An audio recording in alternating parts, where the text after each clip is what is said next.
when Isabella Moreau sat on those splintered steps in 1869 Wyoming Territory, clutching a desperate sign that read, "Looking for a home."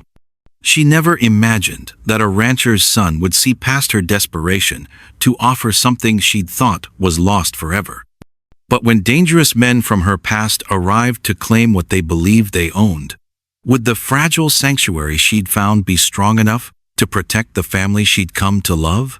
The wooden sign shook in Isabella's hands as another cold wind swept through Clearwater Falls, Wyoming Territory. Looking for a home. 4 simple words that might save her life, or seal her fate, on this bitter October morning in 1869. 3 days without food had left her dizzy, but she forced herself to sit straighter on the store steps. A woman in a torn blue dress couldn't afford to look weak, not when every passing stranger judged her worth by appearances alone. The general store owner, Murphy, had already made his feelings clear through the window glass. Respectable folks didn't want her kind lingering where honest people shopped. Isabella touched the locket at her throat, the only reminder of her Boston childhood before everything fell apart. Her French grandmother's voice echoed in her memory. "Courage, ma petite. Sometimes we must bend so we do not break." But bending had brought her here, to this dusty frontier town where desperation wore many faces and none of them pretty. "Miss, you need to move along." Sheriff Davies stood before her, hat in hand, his weathered face kind but firm. Isabella's stomach clenched, not from hunger this time, but from fear. Where could she go with empty pockets and winter approaching? "I understand, Sheriff," she replied. Surprised, her voice still carried traces of the education her parents had sacrificed to give her. "I'll find somewhere else." "The Rocking W Ranch might need help," Davies said quietly, glancing around to make sure no one overheard. John Wesley's spread about 10 miles north. Before Isabella could ask what kind of help, hoofbeats thundered down the main street. 3 riders emerged from a dust cloud that swirled like smoke around their horses' legs. The lead rider sat tall in his saddle, dark hair visible beneath his hat brim, but it was the small boy beside him that caught Isabella's attention. The child couldn't be more than 8 years old, with serious brown eyes that seemed too knowing for his young face. He studied her sign with the intensity of someone learning to read the world's harsh lessons early. "Daniel Wesley," the man introduced himself, swinging down from his horse with easy grace. "This is my son, Peter." Isabella hesitated before shaking his offered hand, knowing her rough palms told their own story of recent hardship. "Isabella Moreau." "You're French?" Peter asked, his face lighting up with curiosity instead of the judgment she'd grown accustomed to seeing. "My grandmother was," Isabella answered, touched by the boy's genuine interest. Daniel's gaze moved from her to the sign, something shifting in his expression. The silence stretched between them like a rope bridge over a canyon. Fragile, uncertain, but offering passage to somewhere new. "What kind of home are you seeking, Miss Moreau?" Daniel asked finally. The question hung in the autumn air, loaded with possibilities that made Isabella's heart race. She opened her mouth to give the answer she thought he wanted, the one that would guarantee her survival for a few more weeks, even if it cost her the last pieces of her dignity. But Peter spoke first, his young voice cutting through her despair like sunlight through storm clouds. "Papa, we need someone to help with the house. Mrs. Go. Henderson says her back hurts too much for all the washing and cooking." Daniel's jaw tightened at his son's words, and Isabella caught a flash of old pain crossing his features like shadows from clouds. The boy had touched on something deeper than household chores, something that made the strong rancher's hands clench briefly before he regained control. "Peter, we've talked about this," Daniel said gently, but his voice carried the weight of conversations held in private moments. "You said Mama would want us to have help," Peter insisted, his chin jutting forward with the stubborn determination that marked him as his father's son. "You said she wouldn't want us struggling alone." Isabella watched this exchange with growing amazement. The boy wasn't just asking for a housekeeper, he was fighting for her. This stranger with a desperate sign without even knowing her story. Daniel turned back to Isabella, his brown eyes studying her with new intensity. "Can you manage a household, Miss Moreau? Cooking, cleaning, tending to the daily needs of a working ranch?" Isabella's heart hammered against her ribs like a caged bird. This wasn't the arrangement she'd expected, wasn't what the townspeople's whispers had led her to believe was her only option. Hope rose in her chest, dangerous and beautiful. "Yes," she whispered, then stronger. "Yes, I can do those things." The wagon ride to the rocking W passed in a blur of golden grassland and distant mountains. Peter chattered from the back about everything he saw. Cattle grazing in peaceful groups, a red hawk circling overhead, the way the cottonwood trees along the creek had turned bright yellow with autumn's touch. "There she is," Daniel said, pointing ahead to where a two-story house sat, nestled against a backdrop of towering trees. Home. The word hit Isabella like a physical blow. When had she last had a place she could call by that name? The cramped Boston boarding house where she'd lived after her parents died? The tiny room above the dress shop where she'd worked until the owner's husband made his intentions clear? Or maybe it had been even longer. Maybe not since childhood, when home meant safety instead of survival. Mrs. Henderson emerged from the house as they approached, wiping flour-covered hands on her apron. The elderly woman's assessment was swift but not unkind, her eyes taking in Isabella's worn dress and tired face with understanding rather than judgment. "Lord knows we need the help," Mrs. Henderson declared. "My Arthur keeps saying I'm too proud to admit when I'm beaten, but these old bones don't move like they used to." The room Peter showed her was simple but clean, with a window overlooking a vegetable garden and a bed covered in a colorful quilt. After weeks of sleeping in stagecoach stations and under the open sky, it felt like stepping into a dream. That evening, Isabella stood at the kitchen sink, washing dishes while Daniel and Peter sat at the wooden table working on arithmetic lessons. The domestic scene felt like borrowing someone else's life, like wearing clothes that didn't quite fit but were warmer than anything she'd owned in months. "Miss Isabella," Peter said, looking up from his slateboard, "why were you looking for a home?" Daniel's sharp breath was audible across the quiet kitchen. "Peter, that's not polite to ask." "It's all right," Isabella said, drying her hands slowly while searching for words that wouldn't frighten the child. "Sometimes grown people have to leave where they lived before and find somewhere new, like when birds fly south when winter comes. But you won't fly away again, will you?" The hope in Peter's voice nearly broke her careful composure. Isabella glanced at Daniel, who was watching her with an expression she couldn't read, part caution, part something that might have been longing. "I don't have anywhere else to go," she answered honestly. "Good," Peter announced, with the certainty only children possessed. "Papa gets sad when people leave." But would Daniel still want her to stay when he learned the truth about Clay Morrison and the men who might come looking for her? The rooster's crow split the dawn air like a knife through silk. But Isabella was already awake, her hands busy kneading dough in the pre-dawn darkness of the kitchen. 3 weeks had passed since Daniel Wesley brought her to the Rocking W Ranch, and her body had learned the rhythm of ranch life.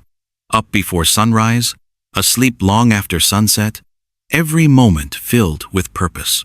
"You're up early again," came Daniel's voice from the doorway, his boots soft against the wooden floor.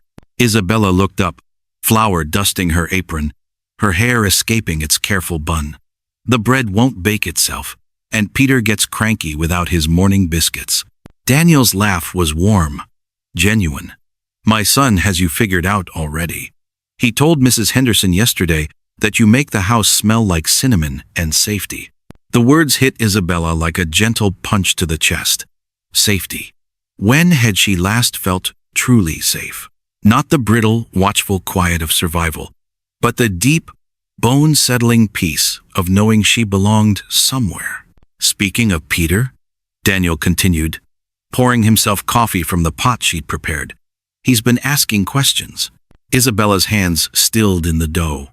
"What kind of questions?" The kind that 8-year-old boys ask when they're trying to understand why their father smiles more than he has in 2 years. Heat crept up Isabella's neck. She'd noticed the change too, the way Daniel's shoulders had relaxed, how his rare laughter came easier now. But she'd been afraid to hope it had anything to do with her presence. "And what did you tell him?" Daniel moved closer, close enough that she could smell the soap on his skin, see the golden flecks in his brown eyes. "I told him that sometimes good things come when you least expect them." The kitchen fell silent, except for the bubbling coffee and the distant lowing of cattle. Isabella found herself trapped between the warm bulk of Daniel's body and the flour-covered work table, her heart hammering against her ribs like a caged bird. "Daniel, The sound of galloping horses shattered the moment. Multiple riders, coming fast and hard toward the ranch house. Daniel's entire body went rigid, his hand instinctively moving toward the gun belt he wore even at dawn. "Get inside the pantry," he ordered, his voice sharp with command. "Now, what's wrong? Just do it, Isabella. Please." Through the kitchen window, she could see dust clouds rising in the morning light. 3 riders, maybe 4, pushing their horses harder than anyone would, unless they were running from something or chasing it. Isabella's stomach dropped as recognition hit her like a physical blow. She knew that particular way of sitting a horse, that broad-shouldered silhouette in the lead. Clay Morrison had found her. Daniel was already reaching for his rifle, his face set in grim lines.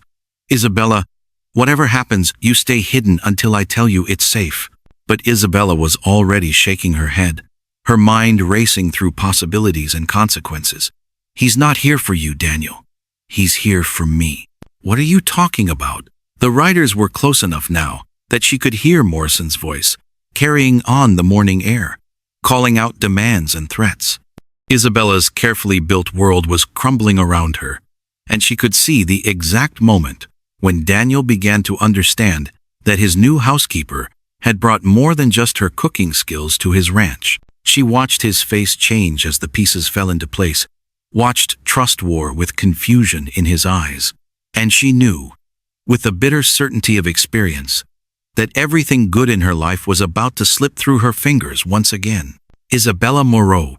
Morrison's voice boomed across the ranch yard like thunder before a storm. "We know you're in there, girl.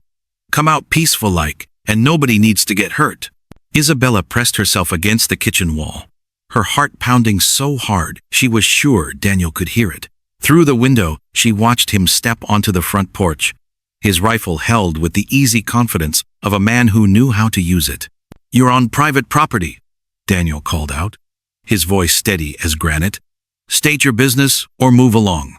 Morrison's laugh was ugly, full of sharp edges. "Our business is with the woman, the one who's been keeping house for you. See, she owes some important people back in Boston, and they sent us to collect." Isabella saw Daniel's jaw tighten, saw the way his knuckles went white around his rifle. "Don't know what you're talking about." "Sure you do. Pretty little thing, talks fancy, probably told you some sob story about needing work." Morrison's horse pranced nervously, sensing its rider's aggression. "Thing is, women like that don't usually end up this far west, unless they're running from something." The words hit like physical blows. Isabella could feel her carefully constructed new life cracking apart, could see the doubt creeping into Daniel's posture. How could she have been so foolish as to think she could escape her past? Peter's sleepy voice drifted from upstairs. "Papa, what's all the noise?" "Stay in your room, son," Daniel called back, never taking his eyes off Morrison and his men. "See, that's what I'm talking about," Morrison continued, his voice taking on a mock reasonable tone. "You got a boy to think about. Wouldn't want him getting mixed up in adult troubles, would you?" Isabella's hands clenched into fists. Morrison was using Peter as leverage, threatening a child to get to her. The familiar rage that had sustained her through years of being hunted and cornered flared to life in her chest. She couldn't let this happen. Not to Daniel, not to Peter, not to the only family she'd ever really known. Making a decision that terrified and liberated her in equal measure, Isabella walked to the front door and stepped onto the porch beside Daniel. She felt his sharp intake of breath, felt his desire to push her back inside, but she stood her ground. "Hello, Clay," she said, her voice carrying clearly across the yard. "Still doing other people's dirty work, I see." Morrison's grin was pure wolf. "There's my girl. You've been causing us a lot of trouble, Isabella. Cost us time and money tracking you down. I don't owe you anything. See? That's where you're wrong.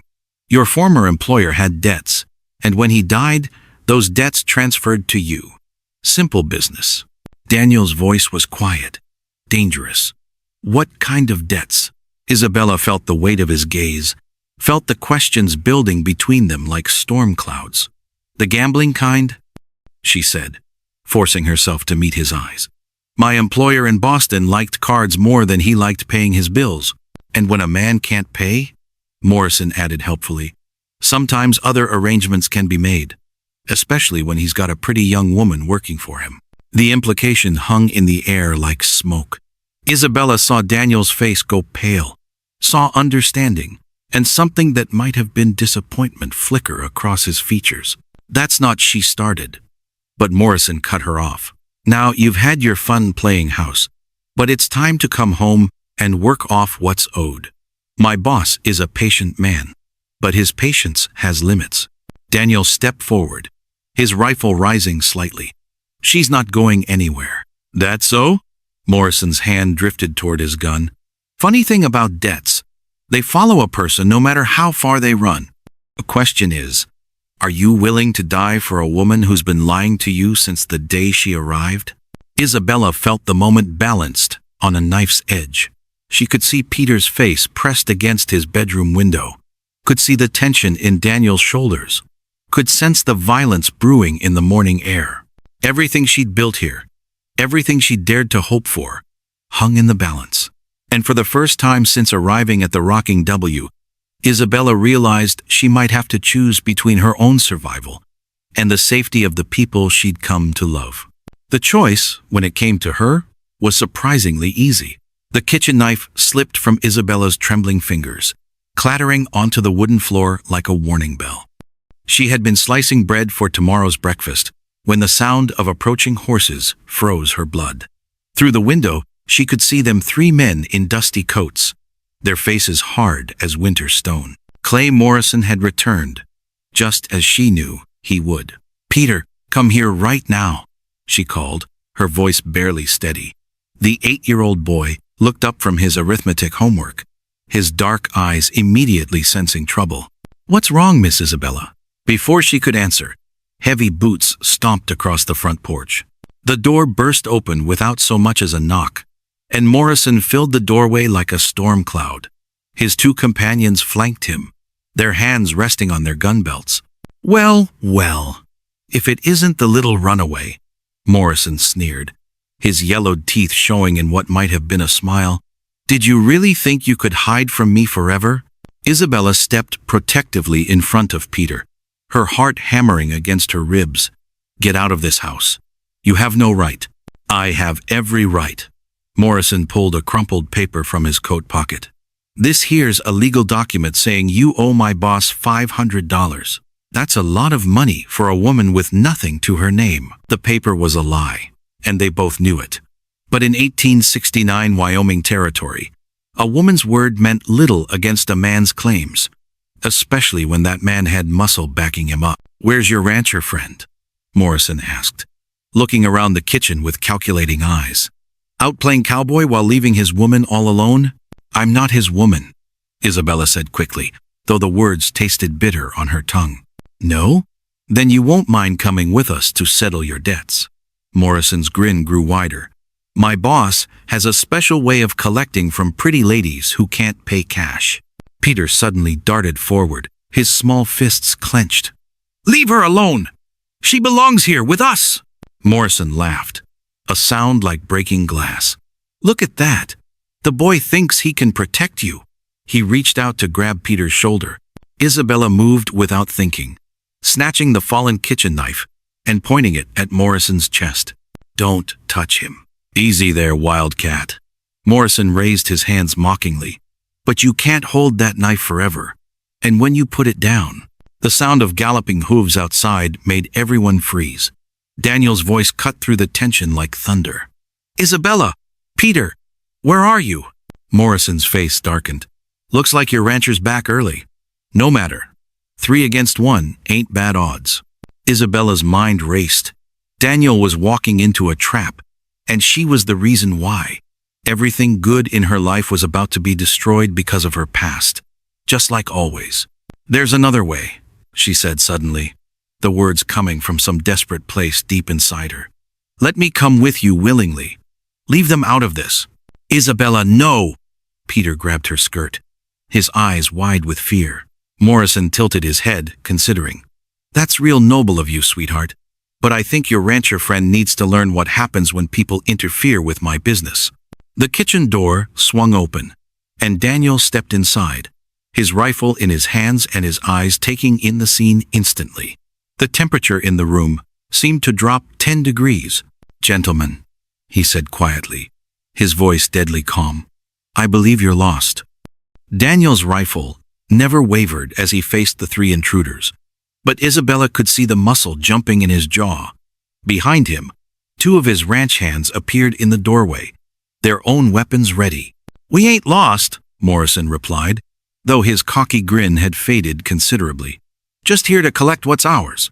Nothing in this house belongs to you. Daniel's voice carried the kind of quiet authority that made smart men think twice. Isabella, take Peter upstairs. No. Isabella surprised herself with the firmness in her voice. This is my problem, Daniel. These men think I owe them money. How much money? Daniel asked, never taking his eyes off Morrison. $500, Morrison answered. Plus interest. Plus expenses for tracking her down. Daniel was quiet for a long moment. Then he did something that shocked everyone in the room. He lowered his rifle. Show me the paperwork. Morrison hesitated, then thrust the crumpled document forward. Daniel read it carefully, his expression unreadable. This says the debt belongs to Charles Drummond, Daniel said finally. Not Miss Isabella. She worked for Drummond. When he died, his debts became hers. That's not how the law works. Daniel folded the paper and handed it back. But I'll tell you what. I'll pay the $500 myself. Isabella gasped. Daniel, no, you can't, on one condition. Daniel continued, his voice cutting through her protest. You leave my property right now, and never come back. You never bother Miss Isabella again. You forget she exists. Morrison's eyes gleamed with greed. 500's not enough anymore. We've had expenses. Call it 1,000. The ranch, hands behind Daniel, shifted ominously, but he held up a hand to stop them. You're making a mistake, Daniel said softly, but it's your mistake to make. He reached into his vest pocket and pulled out a small leather pouch. Here's your 500. Take it and go. I said 1,000, and I said 500. That's what your paper claims. Morrison's face reddened. You think you're real smart, don't you, rancher? But what happens when we come back with more men? What happens when, you? The sharp crack of a gunshot cut him off. Everyone spun toward the window, where Sheriff Davies stood with a smoking pistol pointed at the sky. Afternoon, folks, Davies said pleasantly as he climbed through the window. Heard there might be some trouble out here. Morrison's mouth opened and closed like a landed fish. Sheriff, this is a private matter. Threatening women and children on my territory makes it my matter, Davies replied. He looked at the crumpled paper in Morrison's hand. What's that you got there? Reluctantly, Morrison handed over the document. Davies read it, then looked up with raised eyebrows. Well, this is interesting. Charles Drummond, you say? Davies pulled a telegram from his pocket. Funny thing. Got word yesterday that Drummond was arrested in Boston 2 weeks ago. Seems he was running illegal gambling operations. All his so-called debts are void. The silence that followed was deafening. Isabella felt her knees go weak with relief.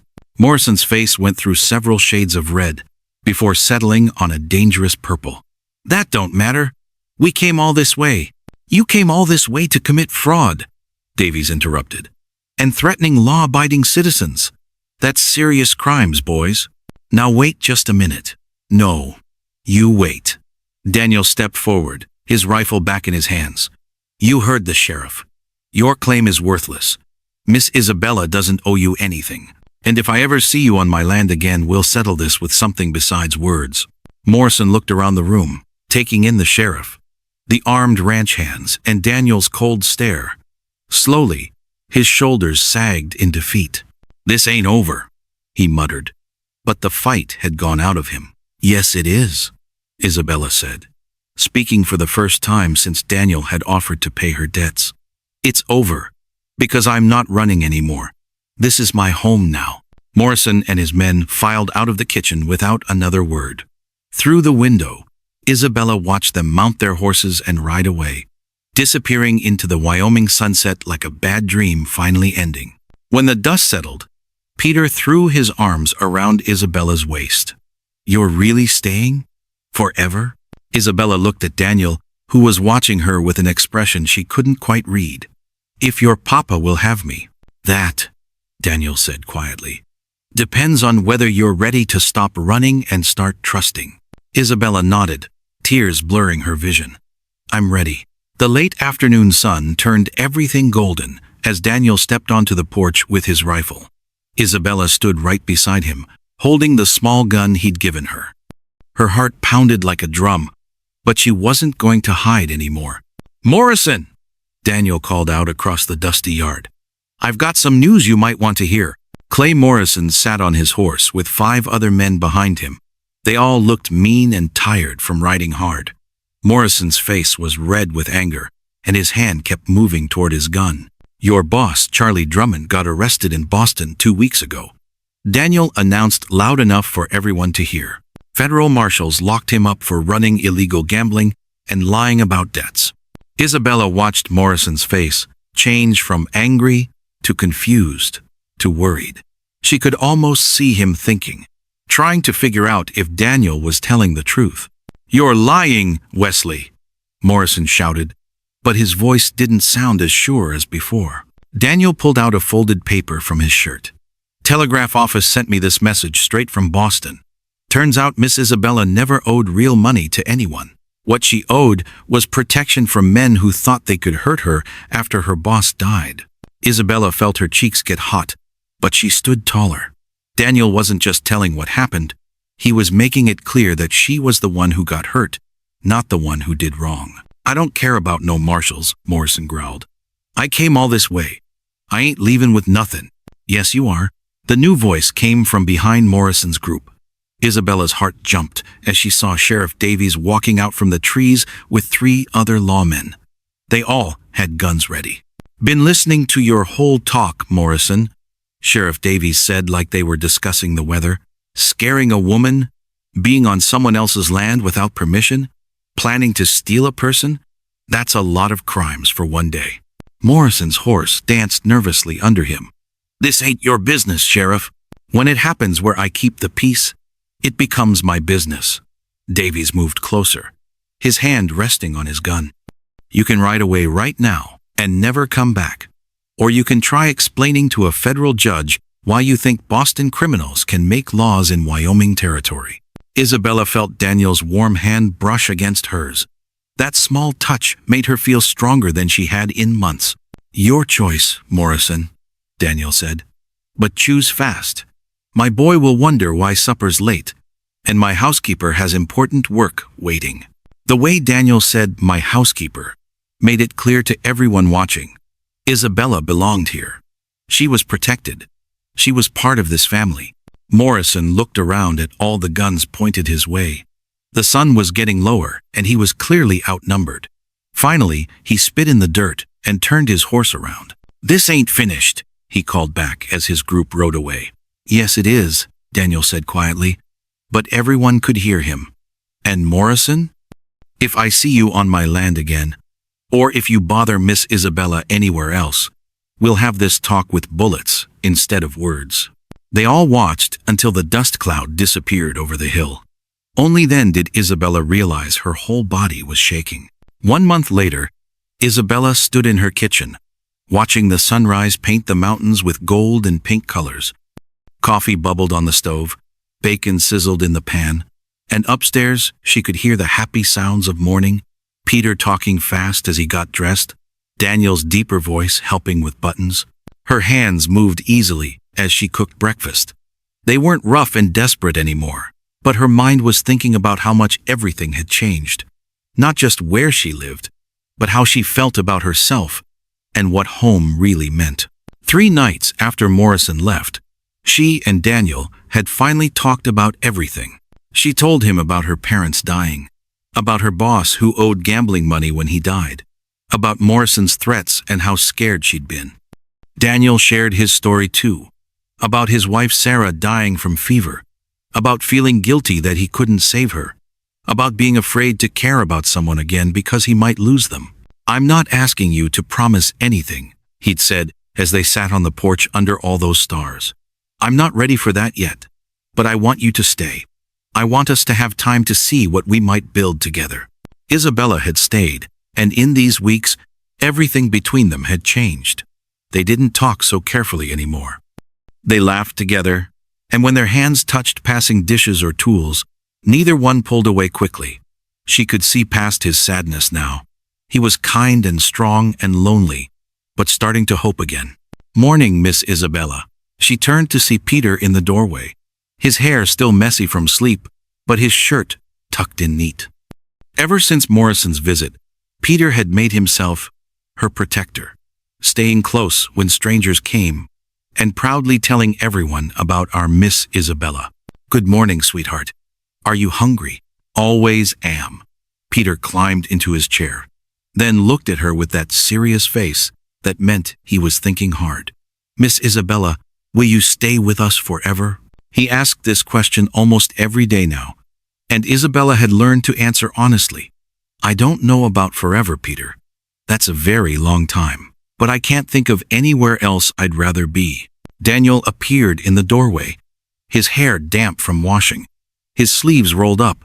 Seeing him still made Isabella's heart beat faster, but now it felt warm and safe too, like coming home. "Smells wonderful in here," he said, and Isabella thought he might be talking about more than just the food. As they sat down to eat, Isabella marveled at how ordinary and magical it was. A man, a woman, a child, sharing breakfast and planning their day. It looked like thousands of other families across the territory, except she knew how precious and fragile these moments could be. "I need to ride to town today," Daniel said, spreading butter on his biscuit. "Need supplies, and I want to talk to Sheriff Davies about the new cattle rules. Want to come with me?" A month ago, Isabella would have worried about the whispers that still followed her sometimes. But time had worn down the gossip, and Daniel's support had made it clear to everyone that she belonged here. "I'd like that," she said. "I need thread from Murphy's store, and Mrs. Caldwell said she might have sewing work for me." "You don't need to take in sewing," Daniel said, like he had before. "I can take care of you. I know you can. But I want to add something of my own." He nodded, understanding. Being independent was important to Isabella, and he'd learned not to take that away, even when he wanted to protect her from everything. After Peter left for school and Daniel went to check the horses, Isabella found herself alone with the quiet morning. She moved through her work feeling content, knowing her place in this world. But underneath was something deeper. She'd found more than just shelter here. She'd found a chance to discover who she could be when she wasn't running, or scared, or alone. Through the window, she watched Daniel ride back from the pasture with 2 of his workers. Their voices carried easily on the morning air as they talked about cattle and weather and all the normal things that men with homes worried about. Daniel looked toward the house and smiled when he saw her in the window. It was a small, private gesture, but it spoke of connection and the quiet understanding growing between them. Isabella smiled back and returned to her bread making, her hands working the dough with the rhythm of someone who had time and purpose, someone who had found her worth not in what others thought, but in what she could build with her own hands and heart. Outside, Daniel called something about checking fences, and Peter's laughter drifted from the school path. These were the sounds of a life being lived, of a family growing in ways that couldn't be rushed. only cared for with patience and hope. A hawk circled over the valley, riding the wind with easy grace. Isabella watched it and remembered the girl she used to be, the one who thought she had to sell pieces of herself to survive. That girl felt like a stranger now, someone she'd known once but had outgrown. The bread dough was smooth and ready under her hands. Isabella shaped it into loaves and put them in the sunny spot by the window, where the warmth would help them rise. Like trust, like love, like the slow, steady building of a life worth living. The sun climbed higher, burning away the morning mist and showing the valley in all its autumn beauty. Somewhere in the house, a clock ticked steadily, counting time not as something to survive, but as something to treasure. And Isabella Moreau, who had once been willing to sell herself for shelter, stood in her kitchen and finally understood that some things, dignity, love, the chance to belong, could never really be bought or sold. They could only be given, received, and held with the gentle strength of hands that knew their true worth.